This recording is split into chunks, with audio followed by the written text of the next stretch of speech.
हाँ जी बेटा, आज हम 6 यूनिट के पार्ट 3 में आ चुके हैं। देखो हम पिछले पार्ट में हमने 2 मेथड बता दिए थे मेटलर्जी के। बाकी के जो 2 मेथड बचते हैं वो इस पार्ट में हम स्टडी करेंगे, जिसमें पहला पार्ट है conversion of metal ore into metal oxide by giving heat. इसके अंदर क्या होता है कि 2 मेथड आते हैं, 2 प्रोसेस आते हैं। आपने 10th क्लास में भी नाम सुना होगा। एक आता है रोस्टिंग और एक आता है कैल्सिनेशन। ठीक है, तो आपको सबसे पहले तो डेफिनेशन बतानी पड़ेगी इनकी। तो रोस्टिंग और कैल्सिनेशन दोनों की डेफिनेशन सेम है। कन्वर्जन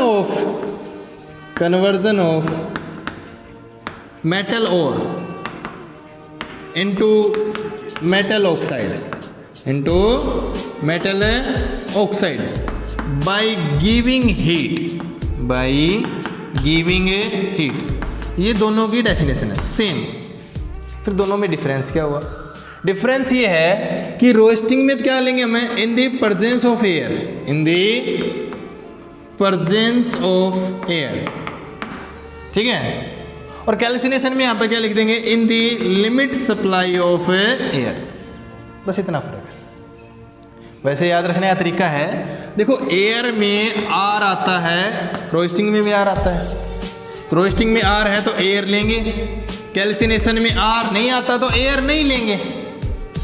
ठीक है, लेंगे भी तो भी लिमिट सप्लाई में आगे असल में। तो दोनों की डेफिनेशन है conversion of metal ore into metal oxide by giving a heat. अब दोनों में होगा क्या? देखो जब हम गर्म करते हैं तो गर्म करने के साथ साथ एक तो जो मॉइस्चर है वो रिमूव हो जाएगी। जो वोलेटाइल नेचर की इम्प्योरिटी है, वोलेटाइल क्या होता है, अपने सेकेंड यूनिट में आया था ये नाम, जो इजीली वेपराइज हो जाए, जिसका बॉइलिंग पॉइंट कम होता है, उसको क्या बोलते हैं हमें, वोलेटाइल। तो जिन इम्प्योरिटी की बॉइलिंग पॉइंट कम है वो क्या हो जाएंगी, रिमूव हो जाएंगी। क्या हो जाएंगी भाई, रिमूव हो जाएंगी। वाटर रिमूव हो जाएगा। ठीक है, अब बात आती है कि जी हमें कैसे पता चले कि रोस्टिंग मेथड को यूज करें या कैल्सिनेशन को। तो देखो कैल्सिनेशन Ca से स्टार्ट हो रहा ना, तो अगर मेटल कार्बोनेट फॉर्म में हो, देखो Ca कार्बोनेट Ca से स्टार्ट हो रहा है, कैल्सिनेशन भी Ca से स्टार्ट हो रहा है। तो if metal present in the carbonate form then we use calcination process. और देखो अगर मेटल सल्फाइड फॉर्म में हो या सल्फेट फॉर्म में हो, देखो इसमें S आ गया, रोस्टिंग में S आ रहा है, कैल्सिनेशन में S नहीं आता है। आ रहा ना, याद रखने का तरीका। तो if metal present in the sulphide form और सल्फेट फॉर्म, अगर इन फॉर्म में प्रेजेंट है तो हमें रोस्टिंग मेथड को यूज करेंगे। देखो रोस्टिंग मेथड को यूज कर रहे हैं तो क्या होगा, मेटल और मेटल ऑक्साइड में चेंज हो जाएगा और यहाँ पर सल्फर डाइऑक्साइड गैस रिमूव हो जाएगी। और अगर कार्बोनेट फॉर्म में है तो इसको भी हीट करेंगे तो ये मेटल ऑक्साइड में चेंज हो जाएगा और यहाँ से CO2 गैस रिमूव हो जाएगी। ये आपको कहाँ पर यूज होंगे, जब आप कैल्सिनेशन और रोस्टिंग में डिफरेंस करेंगे। देखो ये चीज़ तो कॉमन आएगी कि in both method moisture, volatile nature impurity and water are removed. लेकिन इसमें क्या लिखोगे कि जी metal sulphate change into metal oxide plus sulphur dioxide gas, या फिर सीधा सीधा लिख सकते हो in this process sulphur dioxide gas evolve and in this process carbon dioxide gas is evolve. आगे बात समझे। रोस्टिंग में एक मेथड और यूज कर सकते हो कि जो ऑर्गेनिक कंपाउंड होते हैं are destroyed. Organic compound destroyed का मतलब जैसे कि, तो आप जब मैं ऑर्गेनिक केमिस्ट्री में एक वीडियो बनाई थी आपको कन्वर्जन में, उसमें देखना आप है कि जब हम किसी भी ऑर्गेनिक कंपाउंड को, इससे कोई मतलब नहीं है कि वो अल्कोहल है, एस्टर है, इथेनॉल है या इथेनोइक एसिड है, कुछ भी हो, 17 कार्बन है, 20 कार्बन है, कुछ भी हो, उसमें एक लाइन लिखवा रखी है कि अगर हम ऑर्गेनिक कंपाउंड का ऑक्सीडेशन करवाते जाएं तो पहले अल्केन अल्कोहल में चेंज हो गया, अल्कोहल एल्डिहाइड या कीटोन में, एल्डिहाइड और कीटोन कार्बोक्सिलिक एसिड में। लेकिन लास्ट स्टेप क्या आता है कि अगर हम किसी भी ऑर्गेनिक कंपाउंड को ऑक्सीडाइज करते जाएं तो सारे के सारे किस में कन्वर्ट होते हैं, कार्बन डाइऑक्साइड प्लस में H2O।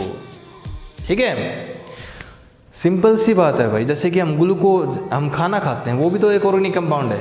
अब उसका चाहे कोई भी फार्मूला हो, C6H12O6 या फिर उसमें चाहे अल्डिहाइड ग्रुप हो या अल्कोहल ग्रुप हो, इससे हमें कोई मतलब नहीं।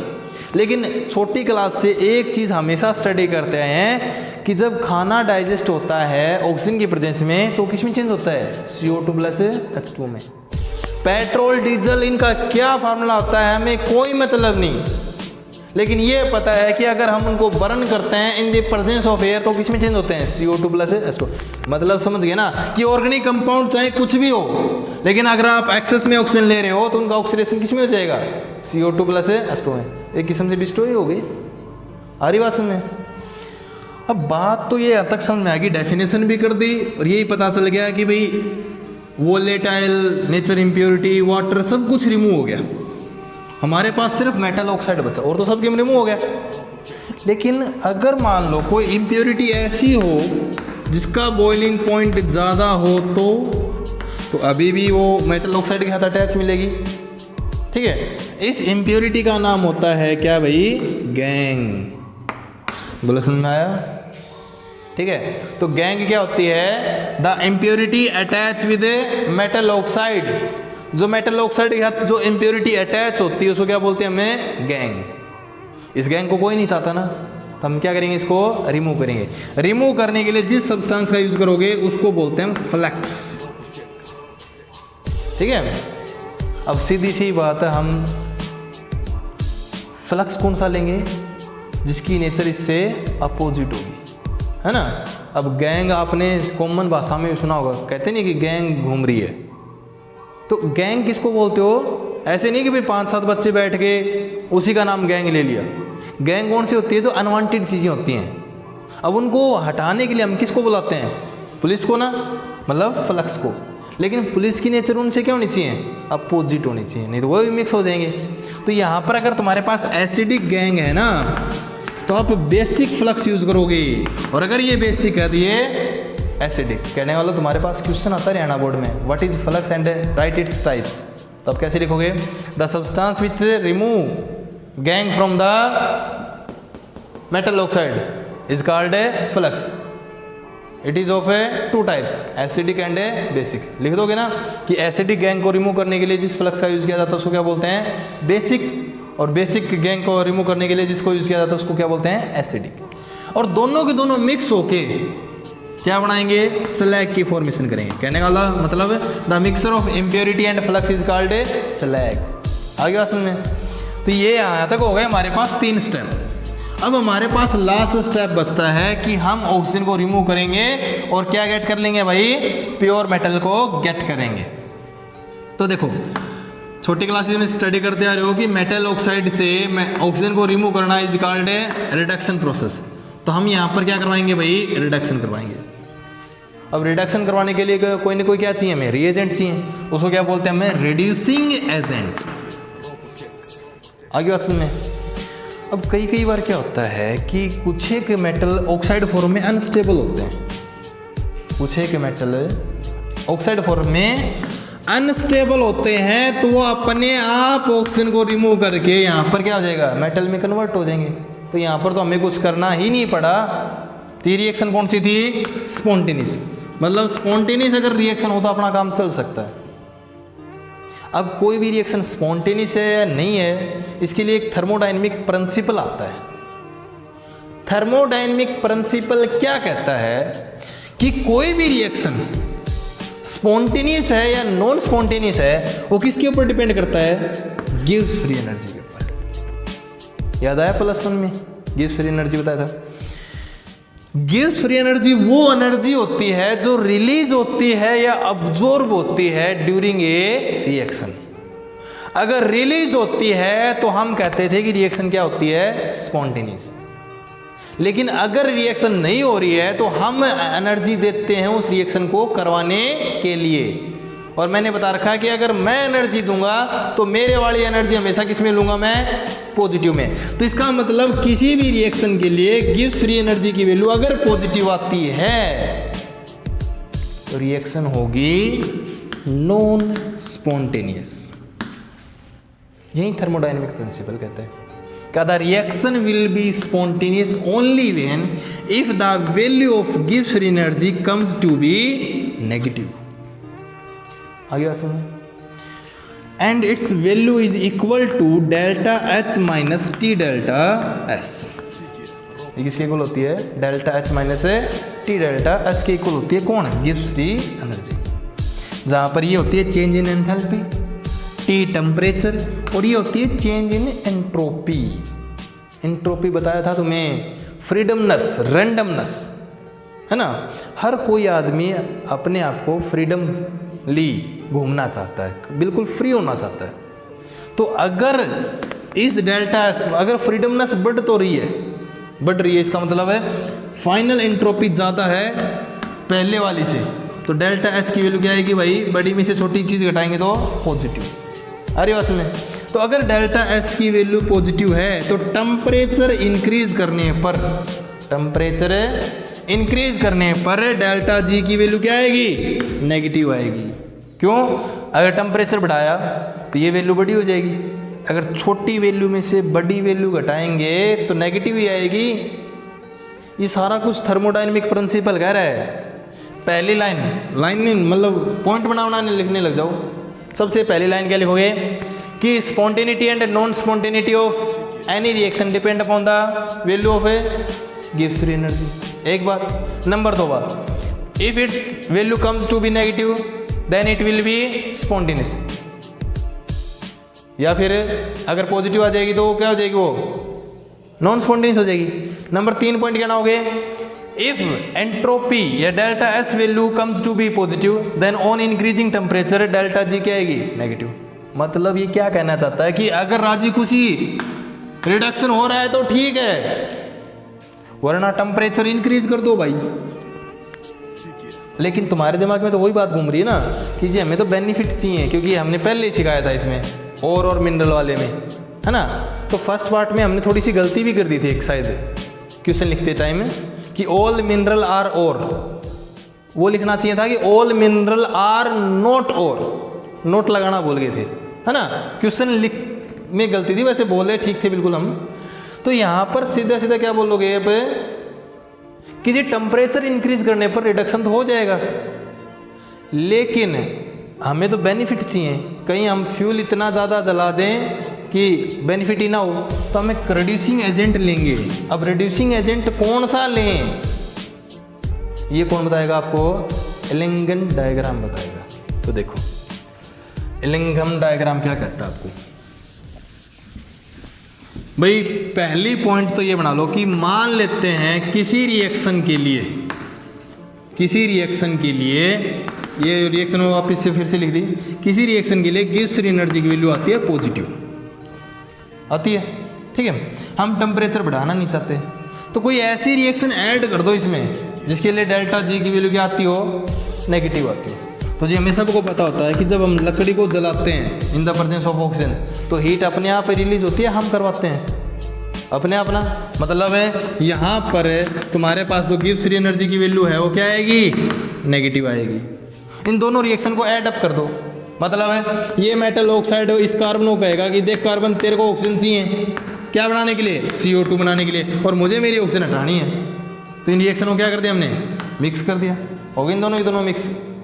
इस मेटल ऑक्साइड का ऑक्सीजन इसके हाथ अटैच हो गया, CO2 में चेंज हो गया और मेटल तो बन गया। तो यहाँ पर जो ओवरऑल डेल्टा GR आएगी वो क्या आएगी? Delta G1 plus delta G2। Delta G2 तो नेगेटिव थी, मतलब अगर डेल्टा G2 की वैल्यू बड़ी है तो डेल्टा GR तो क्या आ जाएगी? नेगेटिव आ जाएगी। आ रही इन बात समझ में, है ना। अगर फिर भी जी डेल्टा GR नेगेटिव ना आए तो भाई टेम्परेचर बढ़ाओ, वो तो बता ही रहे हैं। तो यहाँ पर एलिंगम डायग्राम कैसे बनाया इन्होंने?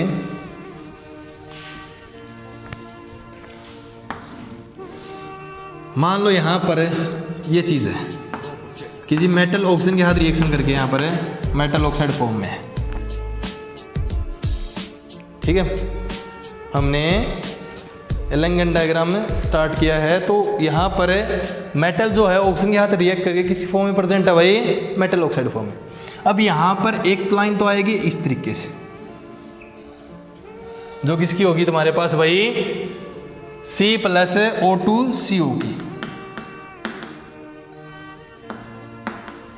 और एक लाइन जाएगी ऐसे नीचे, जिसके अंदर क्या होगा तुम्हारे पास है CO प्लस O2। देखो क्या है, इस डायग्राम को अच्छी तरीके से समझो। तुम अपने किसी भी रिलेटिव के साथ रहना पसंद करते हो, है ना, रहना पसंद करते हो, तो इसका मतलब तुम स्टेबल हो इस रिएक्शन में। यहाँ तक समझ में आ गया? हाँ, एक आधा रिलेटिव ऐसा होता है जो हमें अच्छा नहीं लगता, तो वो तो बता दिया ना कि किसी किसी रिएक्शन में मेटल अपने आप ऑक्सीजन को क्या कर देती है, रिमूव कर देती है।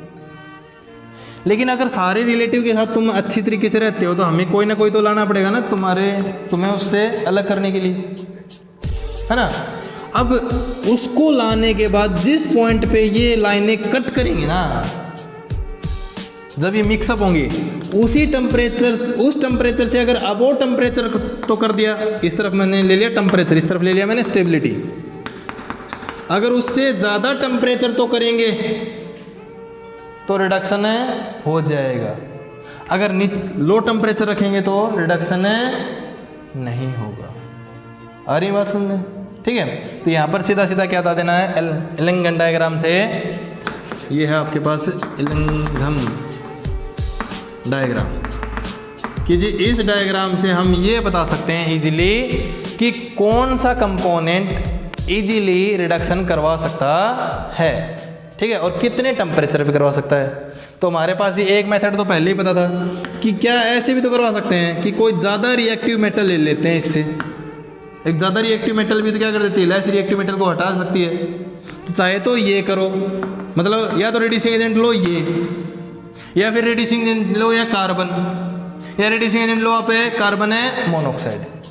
अरे बात में, और जिस टेम्परेचर पे ये दोनों लाइनें एक दूसरे को क्या करेंगी, कट करेंगी, उससे अगर अबो टेम्परेचर तो लेंगे, उससे अबो टेम्परेचर तो लेंगे तो रिडक्शन हो जाएगा, अगर बिलो टेम्परेचर लेंगे तो रिडक्शन नहीं होगा।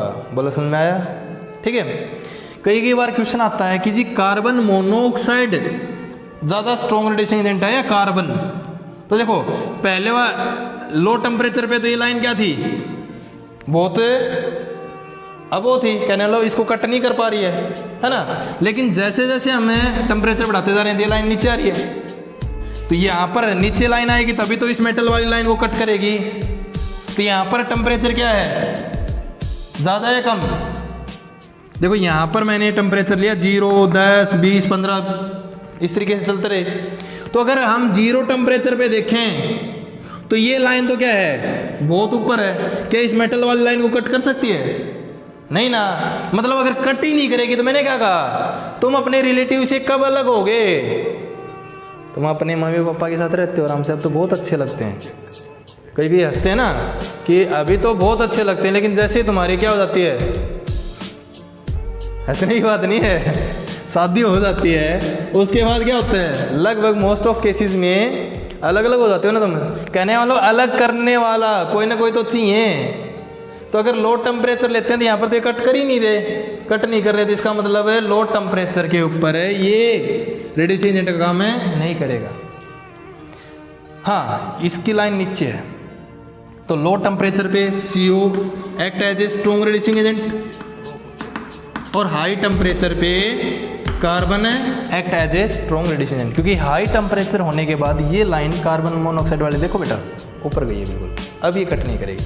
तो लो टेम्परेचर पे कौन ज़्यादा स्ट्रॉन्ग रिड्यूसिंग एजेंट है, कार्बन मोनोऑक्साइड, और हाई टेम्परेचर पे कौन है ज़्यादा स्ट्रॉन्ग है, कार्बन। ठीक है, ये लाइन समझ में आ गई। अब बात आती है कि ये दोनों के दोनों कार्बन मोनोऑक्साइड वाली और कार्बन वाली जो लाइन कट करती है ना एक दूसरे को, करती है 673 केल्विन के ऊपर। तो ये क्वेश्चन सीधा आ जाता है, बिलो 673 केल्विन टेम्परेचर